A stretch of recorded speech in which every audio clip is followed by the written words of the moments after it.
Hi, I'm Mr. Canton, and today in Charlotte's Web, we are going to be reading Chapter 9, Wilbur's Boast.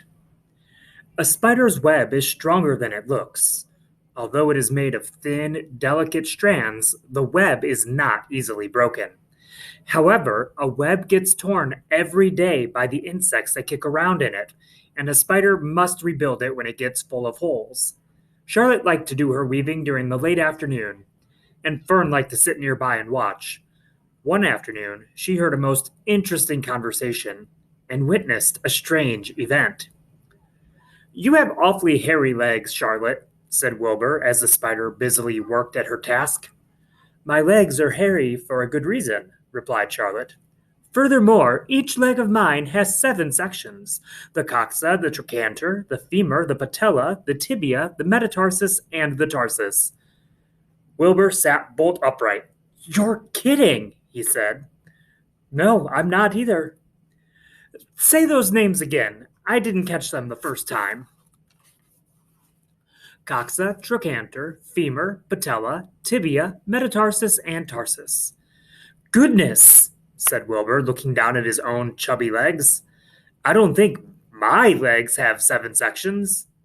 Well, said Charlotte, you and I lead different lives. You don't have to spin a web. That takes real leg work.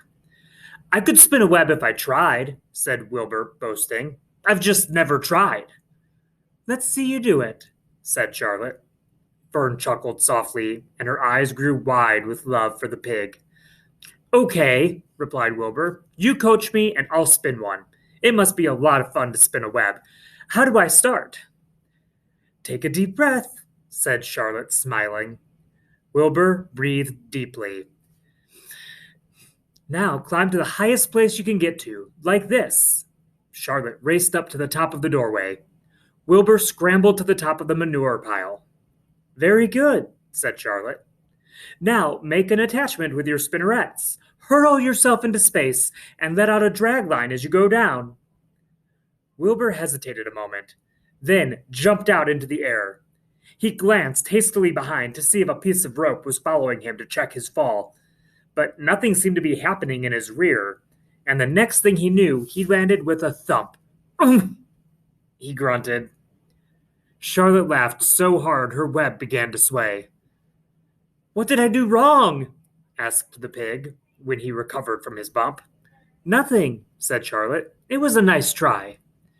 I think I'll try again, said Wilbur cheerfully. I believe what I need is a little piece of string to hold me. The pig walked out to his yard. You there, Templeton? He called. The rat poked his head out from under the trough. Got a little piece of string I could borrow? Asked Wilbur. I need it to spin a web. Yes, indeed, replied Templeton, who saved string. No trouble at all. Anything to oblige. He crept down into his hole, pushed the goose egg out of the way, and returned with an old piece of dirty white string. Wilbur examined it. That's just the thing, he said. Tie one end to my tail, will you, Templeton? Wilbur crouched low, with his thin, curly tail toward the rat. Templeton seized the string, passed it around the end of the pig's tail, and tied 2 half-hitches. Charlotte watched in delight.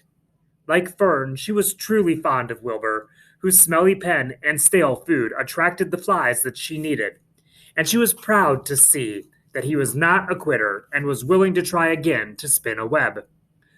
While the rat and the spider and the little girl watched, Wilbur climbed again to the top of the manure pile, full of energy and hope. Everybody watch! He cried, and summoning all his strength, he threw himself into the air head first. The string trailed behind him, but as he had neglected to fasten the other end to anything, it didn't really do any good, and Wilbur landed with a thud, crushed and hurt. Tears came to his eyes. Templeton grinned. Charlotte just sat quietly. After a bit, she spoke. You can't spin a web, Wilbur, and I advise you to put the idea out of your mind. You lack 2 things needed for spinning a web. What are they? Asked Wilbur sadly. You lack a set of spinnerets, and you lack know-how. But cheer up. You don't need a web. Zuckerman supplies you with 3 big meals a day. Why should you worry about trapping food? Wilbur sighed. You're ever so much cleverer and brighter than I am, Charlotte. I guess I was just trying to show off. Serves me right. Templeton untied his string and took it back to his home. Charlotte returned to her weaving. You needn't feel too badly, Wilbur, she said. Not many creatures can spin webs. Even men aren't as good at it as spiders, although they think they're pretty good, and they'll try anything. Did you ever hear of the Queensboro Bridge? Wilbur shook his head. Is it a web? Sort of, replied Charlotte. But do you know how long it took men to build it? 8 whole years. My goodness, I would have starved to death waiting that long. I can make a web in a single evening. What do people catch in the Queensboro Bridge? Bugs? Asked Wilbur. No, said Charlotte. They don't catch anything. They just keep trotting back and forth across the bridge, thinking there is something better on the other side. If they'd hang head down at the top of the thing and wait quietly, maybe something good would come along. But no, with men, it's rush, rush, rush every minute. I'm glad I'm a sedentary spider. What does sedentary mean? Asked Wilbur. Means I sit still a good part of the time and don't go wandering all over creation. I know a good thing when I see it, and my web is a good thing. I stay put and wait for what comes. Gives me a chance to think. Well, I'm sort of sedentary myself, I guess, said the pig. I have to hang around here whether I want to or not. You know where I'd really like to be this evening? Where? In a forest, looking for beech nuts and truffles and delectable roots, pushing leaves aside with my wonderful, strong nose, searching and sniffing along the ground, smelling, smelling, smelling. You smell just the way you are, remarked a lamb who had just walked in. I can smell you from here. You're the smelliest creature in the place. Wilbur hung his head. His eyes grew wet with tears. Charlotte noticed his embarrassment, and she spoke sharply to the lamb. Let Wilbur alone, she said. He has a perfect right to smell, considering his surroundings. You're no bundle of sweet peas yourself. Furthermore, you are interrupting a very pleasant conversation. What were we talking about, Wilbur, when we were so rudely interrupted? Oh, I don't remember, said Wilbur. It doesn't make any difference. Let's not talk any more for a while, Charlotte. I'm getting sleepy. You go ahead and finish fixing your web, and I'll just lie here and watch you. It's a lovely evening. Wilbur stretched out on his side. Twilight settled over Zuckerman's barn, and a feeling of peace. Fern knew it was almost supper time, but she couldn't bear to leave. Swallows passed on silent wings, in and out of the doorways, bringing food to their young ones. From across the road, a bird sang, Whip-poor-will, whip-poor-will. Lurvy sat down under an apple tree and lit his pipe. The animal sniffed the familiar smell of strong tobacco. Wilbur heard the trill of the tree toad and the occasional slamming of the kitchen door. All these sounds made him feel comfortable and happy, for he loved life and loved to be a part of the world on a summer evening. But as he lay there, he remembered what the old sheep had told him. The thought of death came to him, and he began to tremble with fear.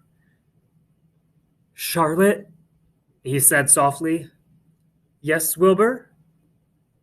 I don't want to die. Of course you don't, said Charlotte in a comforting voice. I just love it here in the barn, said Wilbur. I love everything about this place. Of course you do, said Charlotte. We all do. The goose appeared, followed by her 7 goslings. They thrust their little necks out and kept up a musical whistling, like a tiny troop of pipers. Wilbur listened to the sound with love in his heart. Charlotte, he said. Yes, said the spider. Were you serious when you promised you would keep them from killing me? I was never more serious in my life. I am not going to let you die, Wilbur. How are you going to save me? Asked Wilbur, whose curiosity was very strong on this point. Well, said Charlotte vaguely, I don't really know, but I'm working on a plan. That's wonderful, said Wilbur. How is the plan coming, Charlotte? Have you got very far with it? Is it coming along pretty well?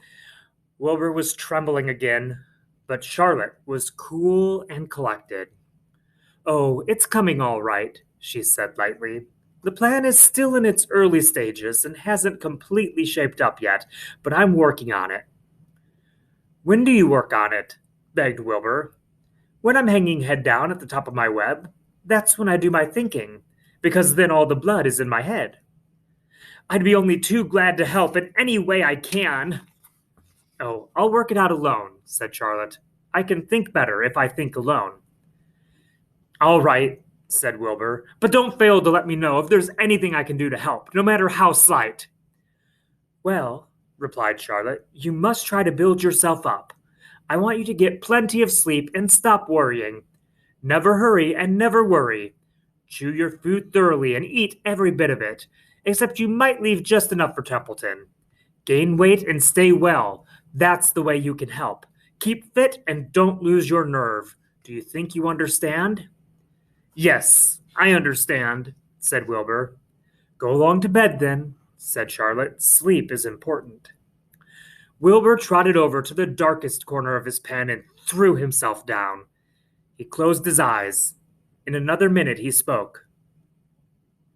Charlotte, he said. Yes, Wilbur? May I go out to my trough and see if I left any of my supper? I think I left just a tiny bit of mashed potato. Very well, said Charlotte, but I want you in bed again without delay. Wilbur started to race out to his yard. Slowly, slowly, said Charlotte. Never hurry and never worry. Wilbur checked himself and crept slowly to his trough. He found a bit of potato, chewed it carefully, swallowed it, and walked back to bed. He closed his eyes and was silent for a while. Charlotte, he said in a whisper. Yes? May I get a drink of milk? I think there are a few drops of milk left in my trough. No, the trough is dry, and I want you to go to sleep. No more talking. Close your eyes and go to sleep. Wilbur shut his eyes. Fern got up from her stool and started for home, her mind full of everything she had seen and heard. Good night, Charlotte, said Wilbur. Good night, Wilbur. There was a pause. Good night, Charlotte. Good night, Wilbur. Good night. Good night.